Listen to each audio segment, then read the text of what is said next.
Welcome. You're listening to the Malcontent News Russia-Ukraine War podcast, the show that cuts through the fog of war and updates you about the ongoing conflict in Ukraine. With your host, Linnea Hubbard. Don't forget to like, comment, and subscribe on Apple Podcasts, Spotify, and Google Podcasts. I'm Linnea Hubbard, and today is Tuesday, December 6th, 2022. It's been 3,205 days since Russia occupied Crimea on February 27, 2014, and 286 days since the large-scale invasion of Ukraine began. Today's podcast looks at what happened yesterday in the Russia-Ukraine war. The Malcontent News Russia-Ukraine War update is compiled by our team from around the world. Today's report includes information from direct contacts in Ukraine and their proxies, Russian Ministry of Defense reports, the General Staff of the Armed Forces of Ukraine reports, Operational Command South of Ukraine, open source intelligence, our in-house team of analysts and geolocation experts, and pro-Ukrainian and pro-Russian mill bloggers and social media accounts with a track record of trying to be accurate. We have one mission: to report the truth, because the truth matters. Let's start with our assessment of the current status of the war. First, we assess there is an extreme risk of continued terror attacks on civilians and civilian infrastructure over the next week. Second, we maintain Russia will not stop until the Ukrainian electrical grid and natural gas network are completely destroyed, or Russia's supply of missiles and drones is exhausted. Third, our December 4th assessment in the northeast Donetsk section that Russia has changed the tactics of its air campaign in Ukraine and is taking more risks was accurate and was confirmed by the commander of the ground forces of the Armed Forces of Ukraine, Alexander Syrsky. Fourth, we assess that Russian President Vladimir Putin is facing more unrest outside the Kremlin, with the Russian information space questioning Russia's overall military readiness. Fifth, we assess Russian Minister of Defense Sergei Shoigu is reaching a point where his continued leadership of the Russian Federation Armed Forces is at risk, and that it will be politically difficult to blame Army General Sergei Surovikin, Commander-in-Chief of the Russian Aerospace Forces, for failing to defend Russian air bases. Sixth, we assess that Army General Surovikin, also the commander of all Russian forces in Ukraine, will increase operational tempo at all costs to create a political victory on the battlefield before December 31st. Seventh, we maintain that the risk of a nuclear accident caused by the de-energization of Ukrainian nuclear power plants as a result of Russian electrical infrastructure destruction is possible. Eighth, we assess that Russia is conducting stealth mobilization and is likely preparing for the second wave of partial mobilization in January 2023. Ninth, we maintain the slowdown in combat operations on multiple axes is coming to an end, with improved ground conditions enabling armored vehicles to engage in fighting again.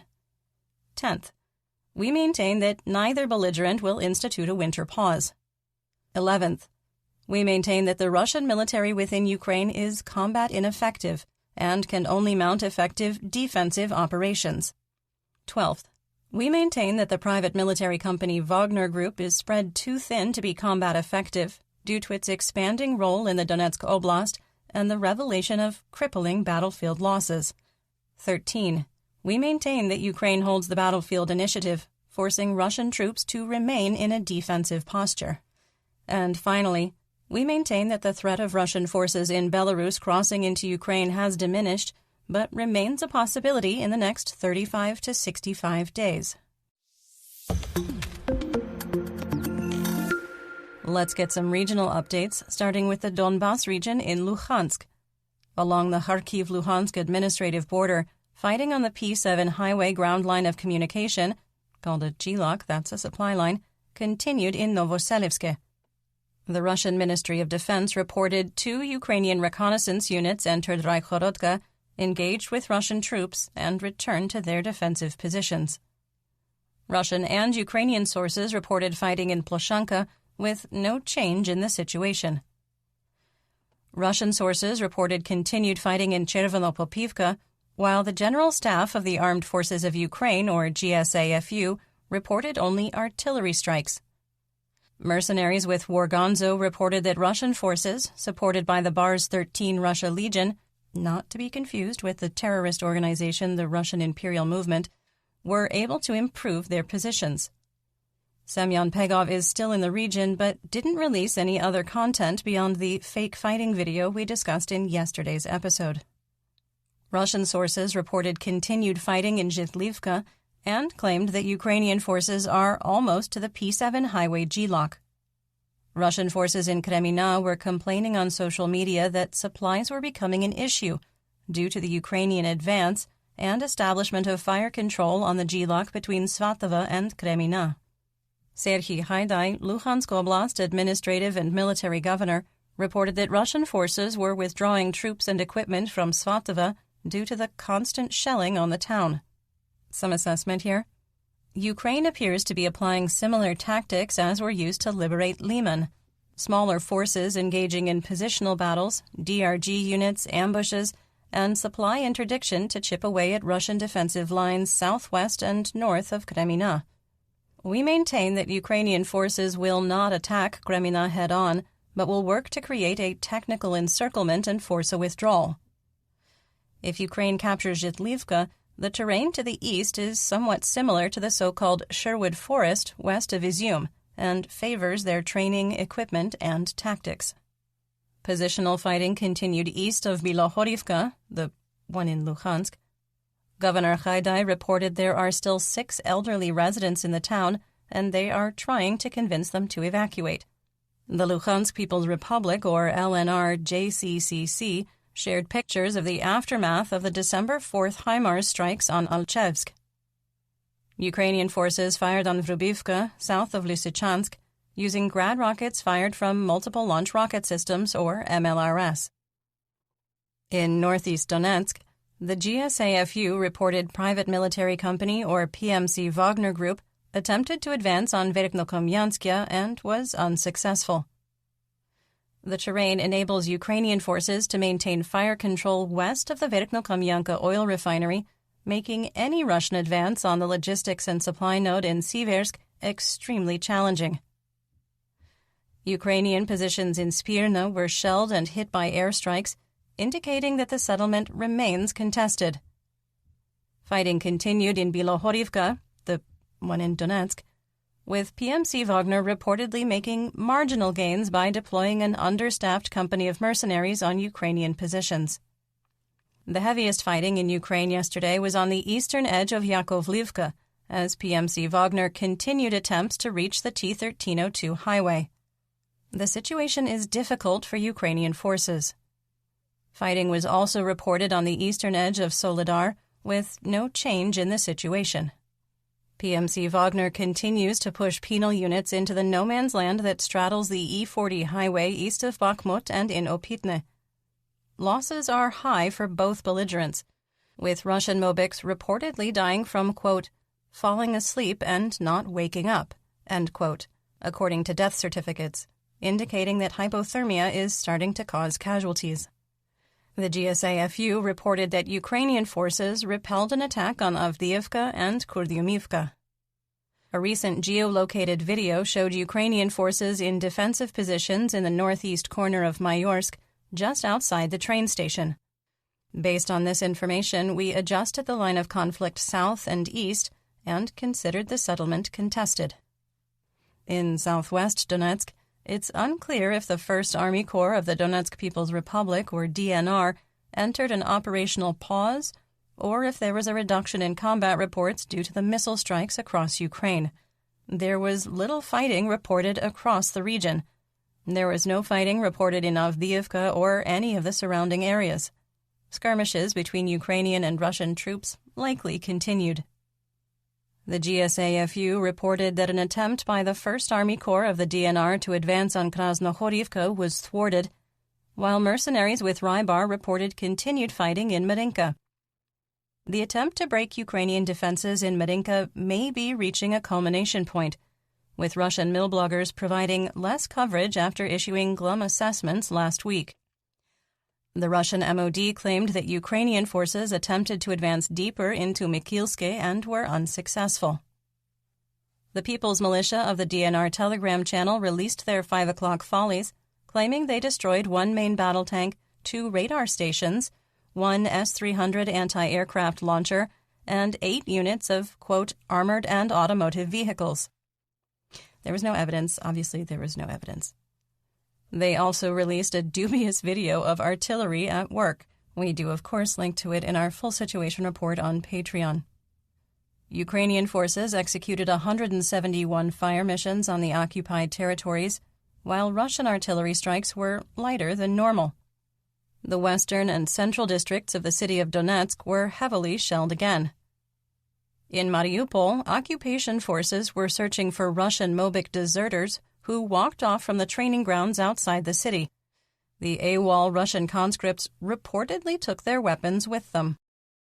Insurgents in the city reported that 2 Russian S-300 air defense launchers were destroyed in the first strike on Russian positions in the area since May. Russian troops were observed relocating the surviving air defense batteries around the city on December 5th. Moving on to Kherson and Zaporizhia. There was mutual shelling by both belligerents across the Dnipro, but much lighter than over the weekend. Russian forces conducted 17 fire missions on the Free Ukraine territories west of the Dnipro River. Russian positions in Holopristan were shelled, causing a large fire. Ukrainian officials said they were starting to get the upper hand on the artillery duel across the Dnipro and establishing fire control over Russian positions. Russian forces continued looting Olkhine, indicating they may be preparing to withdraw some forces from the area. There was no change in the operational situation at the Zaporizhia nuclear power plant. The Kremlin appears to have torpedoed ongoing talks to establish a green zone around ZNPP. Maria Zakharova, the official representative of the Ministry of Foreign Affairs of Russia, said Russia would not give up control over the Zaporizhia nuclear power plant, claiming, quote, there can be no question of removing the ZNPP from Russian control or handing control over to some third party. The power plant is located in Russian territory and is fully managed by Russia, end quote. She also said that there had been no progress on reaching a deal to demilitarize the ZNPP, despite recent reports by Rafael Grossi, Director General of the International Atomic Energy Agency, or IAEA, that a deal between Moscow and Kyiv was close. What? We're so surprised. Okay, no, we're not surprised. This is basically exactly what we thought would happen. A suburb of Zaporizhia was hit by S-300 anti-aircraft missiles used for a ground attack, damaging, quote, critical infrastructure and several homes. There was only sporadic artillery and tank fire from the Zaporizhia-Donetsk administrative border to Huliapola, to Orekhiv, to Mali Shiribaki. In the Black Sea, Crimea, Mykolaiv, and Odessa region, the Kerch Strait ferry crossings are canceled through December 6th due to poor weather, as is traffic across the newly opened section of the Kerch Bridge. The ferry crossing has been closed for 4 of the last 5 days, creating a massive backup of military and civilian traffic. Russian forces shelled the Dniprovsk Gulf near Ochakiv, with no damage reported to the town. I'm beginning to think that they have something against Black Sea salmon, or wildlife in general. I mean, first they take a raccoon as a prisoner of war, and now they're shelling the salmon? It's weird military strategy. In western and central Ukraine, in Dnipropetrovsk, Russian forces fired over 50 artillery shells into Nikopol, Chervonohriorivka, and Marhanets. The worst damage was in Chervonohriorivka, where water service was knocked out to 9,000 homes. The ArcelorMittal factory in Kryvyi Rih was hit by up to 3 S-300 anti-aircraft missiles used for a ground attack. There was a fire and at least 1 person was killed and 3 wounded. Ukrainian officials maintained operational security and did not share any further information. In north and northeast Ukraine, Dmytro Zhivitsky, Sumy Oblast administrative and military governor, reported that the hromadas of Krasnopilia, Bilopilia, Miropilia, and Shalechin were attacked by Russian forces from across the international border. In Bilopilia, a boarding school for psychoneurological disorders was shelled. The Glinks Hermitage was hit by 15 Grad rockets fired by MLRS, causing significant damage to the monastery and killing livestock. Moving on to the Russian front, the Ukrainian armed forces attacked the Kursk airport using a drone, destroying the fuel storage tanks. This was the third confirmed attack on a Russian airbase on December 5th. The fire was still burning in the morning.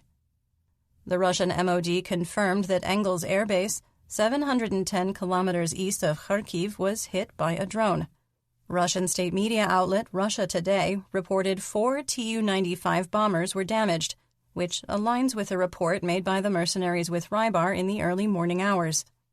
Pictures from Diaghilevo Air Base showed a Tu-22 M3 bomber received significant damage, with a truck destroyed and 3 pilots killed. The homage to the pilots on the Russian MOD Telegram channel countered the Kremlin talking points that 3 ground crew workers were killed. The number of wounded is reported to be between 4 and 11. The Kremlin maintains that 2 Tu-95 bombers were, quote, lightly damaged, and 3 ground crew members were killed, defying other information and available pictures from Diaghilevo that have been geolocated and weather confirmed. Belgorod Oblast leaders rejected an offer by PMC Wagner leader Yevgeny Prigozhin to build a line of defensive structures on the Ukrainian border, due to his request for, quote, several billion rubles to support the project. Prigozhin also accused business leaders of being unsupportive of his militia training program and not giving workers paid time off to participate. You're listening to the Malcontent News Russia-Ukraine War Podcast. Our team of journalists, researchers, and analysts is funded by readers, listeners, and viewers just like you. To support independent journalism, please consider becoming a patron. You can find us on patreon.com/Malcontent News. Let's talk about developments theater-wide and outside Ukraine. Hey, fun fact, it's been 0 days since someone at the Kremlin threatened nuclear war. Sergei Lavrov, who was not exiled from microphones long enough, said, quote, given the Western efforts on deterring Russia, a serious threat comes from the USA and NATO towards real military confrontation with us. It is obvious that this threatens to be a direct collision of nuclear states with catastrophic consequences. End quote. In what was almost certainly a planned attack, Russia fired 70 cruise missiles into Ukraine, including KH-101, KH-555, and KH-59 from Tu-95 aircraft out of Engels Air Base, and 22 caliber cruise missiles from vessels in the Black Sea. Ukrainian air defenses successfully intercepted 60 missiles, achieving an 86% interception rate. A video of a German-provided Gepard anti-aircraft system downing a Russian cruise missile was released. We do, of course, link to it in our full situation report on Patreon. It's pretty cool. You can't actually see the cruise missile until it's struck by the anti-aircraft system. 10 missiles were launched toward Kyiv, with 9 shot down. The one missile hit an energy facility, causing blackouts in half of the capital. Odessa was left without water and electricity briefly, but less than 24 hours later, water and heat had been restored. Trains were running, and electrical service had returned to half of the city. The water service was knocked out in Kropivnitsky, but was also in the process of being restored at the time of recording. Okay, seriously, do they teach workshops? The hardest-hit city was Zhytomyr, which was still in the dark. Only 3 oblasts, Kyiv, Dnipropetrovsk, and Donetsk, were expected to experience continued emergency power shutdowns today. NASA fire information for Resource Management Systems, or FIRMS, showed that a Russian cruise missile missed the airbase near Poltava and caused a fire in a wooded area. It's unclear if an incoming missile was destroyed and debris crashed in the area, or if the incoming missile failed. 4 people were killed in the attacks. A rocket booster landed in Brachan, Moldova, on the Ukrainian border in a forested area. There was no damage, injuries, or explosion. Our team identified it as a booster section from an S-300 anti-aircraft missile, indicating it likely came from Ukraine. Oleksiy Danilov, the Secretary of the National Security and Defense Council of Ukraine, has stated that the missile that fell on Moldova's territory during the 5th of December attack was Russian, not Ukrainian. Unrelated to the missile strike, power was knocked out in parts of Moldova. Analysis of missile debris from the November 23rd strikes on Ukraine showed that some of the missiles used by Russia were built in the fourth quarter of 2022, based on their serial numbers. Militaries use their oldest munitions first, and the use of missiles built after October 1st for a November 23rd strike indicates that Russia is dealing with significant supply chain issues. Okay, assessment time. This was a good day for Ukraine. Their air defenses did an admirable job of protecting civilian infrastructure while striking more than a strategic blow at the Kremlin. Ukraine sent a message that they could strike targets deep inside Russia while defending their airspace. The follow-on strike at Kursk shows that this wasn't a one-and-done with a couple of wonder weapons. By developing a long-range strike capability, Ukraine has increased its bargaining power for when, someday, the two nations sit down at the negotiating table. The number of Ukrainian embassies that have received threatening letters with animal eyeballs in them grew to 21 in 12 countries. Investigators in Spain intercepted 3 packages at the post office addressed to the Ukrainian embassy in Madrid, the consulate general in Barcelona, and the consulate in Malaga. The Ukrainian Special Operation Forces Unit Angels rescued 2 naval infantry officers from behind enemy lines in Zaporizhia. French President Emmanuel Macron said that Russia was willing to negotiate peace after talking to Russian President Putin on the phone, but the Kremlin wanted security guarantees from Ukraine. Alexei Danilov, Secretary of Ukraine's National Security and Defense Council, responded by writing on Facebook that Russia already has security guarantees because there is no death penalty at The Hague. I mean, that's a fair point. Later, Ukraine said it would be willing to negotiate with Russia if the nation was willing to give up its arsenal of nuclear weapons. Video from Belarus showed partisans blowing up train tracks to slow the flow of Russian troops and materials into the nation that borders Ukraine. Lithuania announced it was sending 155mm artillery to Ukraine. Additionally, Lithuanian military engineers completed repairs on 2 German PHZ-2000 155mm self-propelled howitzers and were sending them back to service in Ukraine. The United States is sending 4 Avenger air defense systems to Ukraine.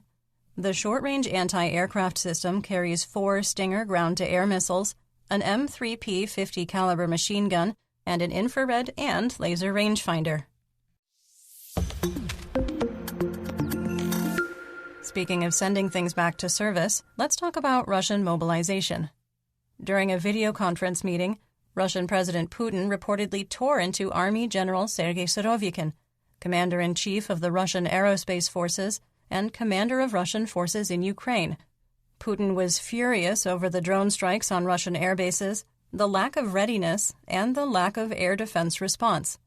He reportedly told Surovikin if there was another, quote, PR fuck-up, similar to December 5th, there would be, quote, grave consequences. Surovikin has commanded the forces in Ukraine longer than any other general assigned to the task, so it's probably time to start a Deadpool. We had correctly assessed in yesterday's episode that the blame for the failure lay with Surovikin. United States intelligence reported that President Putin is surprised by the results of the special military operation so far and doesn't understand why more hasn't been accomplished. Keep listening. You'll end up with some insight on the type of intel being shared with the Kremlin. Hey, guess who's back on Telegram? Our favorite FSB colonel, convicted war criminal, Kremlin pariah, and former Mobik, Igor Girkin-Strelkov. In a series of posts on his Telegram channel, he announced he was back in Moscow after being lied to by Russian military officials. Strelkov was only permitted to enlist as a private in the infantry, as we had previously assessed when he announced he was mobilizing in October. Military officials only listed him attached to a unit in the 1st Army Corps of the DNR for a single day, and then removed him from the unit records. Strelkov was never told, and continued to work his network to fundraise and get equipment for the DNR while fighting as a, quote, illegal combatant. He learned about the situation, and because of the legal implications, he asked to be released. Because the DNR had no record of him being mobilized in the first place, he was allowed to turn in his weapon and go home to Moscow. While this was likely politically motivated, Strelkov's experience has mirrored many reports from Russian military volunteers and Mobiks. We look forward to lengthy doom posting from our favorite convicted war criminal. Ukrainian officials report that as the number of captured Mobiks and members of penal units increases, more are requesting not to be included in future prisoner exchanges. Some PMC Wagner members are afraid they'll receive a sledgehammer retirement plan for being captured, and some Mobiks fear they will be prosecuted under Russia's no-surrender law. The Kremlin has told Russian employers they need to provide local commissariats a list of all employees eligible for military service to improve tracking of conscripts. While the database will include all potential conscripts, people with exemptions due to being students, in a critical job role, or for having health reasons will be flagged. Or so the Kremlin says. Moscow wants the new tracking system in place by February 2023. Quick assessment? Unless we're totally misreading the vibes here, this strongly indicates that Russia is planning additional mobilization waves in the winter of 2023. Why wait? In occupied Donetsk, male residents in Makiivka waiting in line for drinking water were handed a summons for military service by the commissariat. In Russian-occupied Crimea, mobilization is still ongoing because the region didn't meet its goals set on September 21st. To demonstrate the great victory of the repairs of the Kerch Bridge, which the Russian Ministry of Transportation claimed was already open in late November, Russian President Putin drove across the new bridge section on December 5th. The bridge is still closed to all truck traffic, and work is still ongoing. The Russian proletariat wasn't impressed with Putin's borderline "my pet goat" moment. The Russian leader was criticized for driving a Mercedes and not a Russian-branded vehicle for the photo opportunity. Responding to critics, Kremlin spokesperson Dmitry Peskov told Russian state media agency TASS, quote, "that kind of car" was available on the spot, and Putin didn't want to use, quote, "extra cars." Quick sidebar. My pet goat moment refers to social criticism received by then U.S. President George W. Bush for clips showing him reading The Pet Goat to second graders when he was informed by staff that the World Trade Center had been hit. There's more to it, but ultimately the moment was recycled as an anti-Bush meme for many years. Yevgeny Silkin, assistant commander of the Joint Forces of the Armed Forces of Ukraine, reported that Russia has stopped launching Iranian Shahed 136 kamikaze drones not because of supply issues, but a design flaw that makes them inoperable in cold weather. Ukrainian officials claim that the plastics used in the drone's construction become brittle in cold temperatures. We had previously assessed that initial reports indicated Russia took delivery of approximately 400 drones in the summer and had consumed the supply. A drunk Russian Mobik accosted a teenage girl in a Melitopol grocery store, asking her for sex and offering her 5,000 rubles. The girl and employees in the store were afraid to respond because the Mobik was armed. Other members of the unit arrived and dragged him out of the store. Mobiks shot a video of themselves near the front lines, drunk from vodka, laughing and having a good time, because that's how you should roll when a mortar shell could land on your head at any moment. Who needs situational awareness? The Russian officer corps has been completely destroyed, and they don't have an NCO program to create strong enlisted leaders in the field, fomenting a lack of discipline. Russian intelligence officers have a problem. Every day, the picture reports from the front claim that hundreds of Ukrainians were killed, and yet on the next day, hundreds of Ukrainians are still fighting in the same place. Our analyst team, Russian mill bloggers, and some within the Kremlin have called out the logical answer to this problem. The picture reports are fake. But no, that's not the answer, according to Russian intelligence.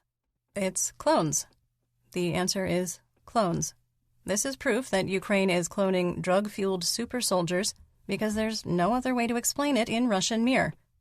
And if you think I'm being a little over the top right now, no, we link to the story from the Russian state media agency RIA Novosti in our full situation report on Patreon.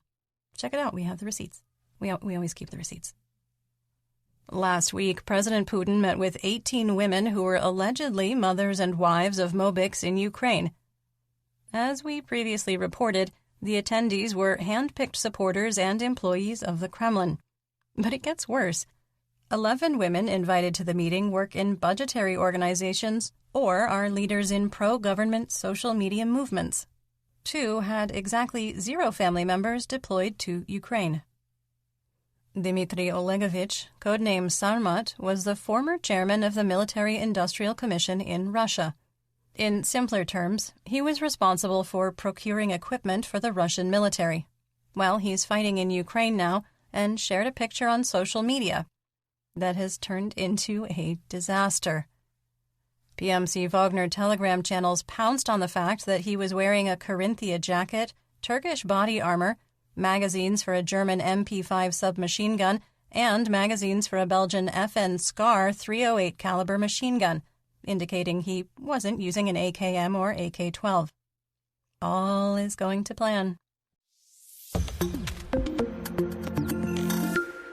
In our War Crimes and Human Rights segment, we discuss events that might be upsetting to hear about. There is graphic detail in today's report, and if you are sensitive to descriptions of human rights abuses, please feel free to skip ahead to the next segment. Timestamps are in the description. The Rusik Group, an ultra-nationalist organization in Russia, released graphic pictures of extrajudicial executions of civilians in Luhansk. Civilians accused of aiding Ukrainian forces were beaten, stabbed, shot, and, in one case, castrated while alive before being hanged. The victims were only raised a few inches off the ground to prolong their suffering, gasping for breath for up to 20 minutes. The signs say, quote, "I have helped the enemy," and, quote, "traitor of the Luhansk people." The pictures circulated rapidly within Russian social media, with many saying the pictures were fake or acts committed by Ukrainians to blame Russians. The Rusik Group doubled down against these claims, stating, quote, "Could be done by hours. What prevents you from hanging servants and informers? Normal practice during times of war." End quote.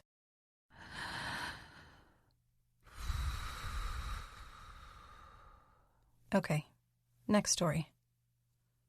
Briton Sean Pinner, who was sentenced to death by a DNR kangaroo court in June, has returned to Ukraine 10 weeks after his release in a prisoner of war swap on September 21st. Pinner promised his mother he would not return to the front, but wanted to be with his wife, Larissa, at home in Ukraine. Pinner reported that while he was in captivity, he was stabbed, beaten, starved, and received electrical shocks.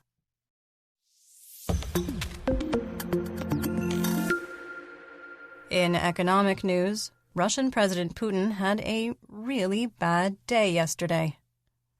On the first day of the European Union and G7 nation ban on insurance and servicing of transit of Russian oil sold at prices over $60 a barrel, Turkey is blocking 20 tankers with Russian cargo from entering the Bosporus Strait. The ships cannot depart the Black Sea until they can confirm their cargo is insured in alignment with the new sanctions.